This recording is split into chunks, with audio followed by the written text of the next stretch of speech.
아직 본격적인 무더위가 시작되기도 전인데 낙동강에는 벌써 때이른 녹조가 창궐하고 있습니다.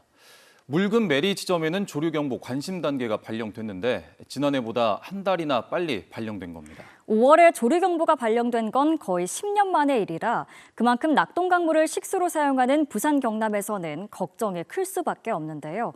특히 올해는 평년에 비해 여름 기온이 더욱 높을 것으로 전망돼 낙동강 녹조 문제가 심각할 것으로 우려됩니다. 박명선 기자가 직접 현장을 다녀왔습니다. 낙동강의 경남, 합천, 창녕보입니다.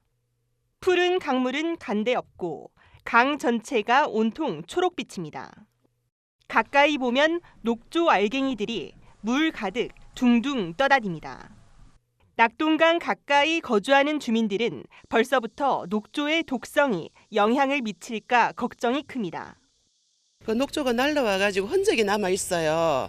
흔적이 남아있고 파란 이끼가 끼가지고 이런 거를 눈으로 직접 목격을 할 때는 굉장히 불안한 마음밖에 없는 거죠.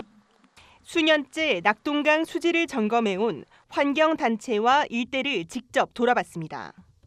벌써부터 수질이 점점 탁해지고 있는 모습이 확연합니다.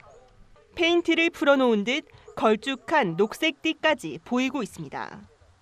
물 안에 전반적인 녹조 알갱이 수가 너무 많아요.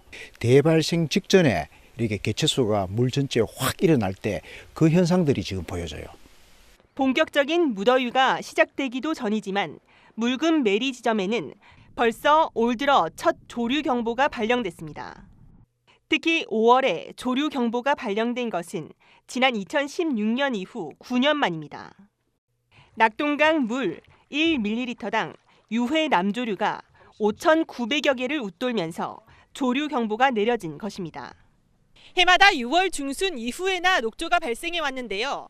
올해는 평년보다 빨리 광범위한 면적에서 녹조가 발견되고 있습니다. 낙동강 유해 남조류는 비가 적게 오거나 오염물질이 많으면 증식하는데 올해는 그 시기가 더 앞당겨진 것입니다. 식생활 용수도 공급받고 그리고 여기에서 나오는 공기도 마셔야 되고 농산물도 먹어야 되는 이런 입장에 있는 주민들로서는 녹조 독에 노출되는 기간이 더욱더 늘어나게 되는 이런 심각한 상황이 낙동강 유역환경청도 먹는 물 안전 관리를 위해 정수 처리 분석 강화를 요청하는 등 비상이 걸렸습니다. 살수 장치 등 녹조 저감 설비를 적극 가동하고 정수 처리와 모니터링을 강화하는 등 정수장 관리도 강화하고 있습니다. 특히 올해는 평년보다 여름 기온이 훨씬 높을 것으로 전망돼 녹조 대확산의 우려는 갈수록 심각해지고 있습니다. KNN 박명선입니다.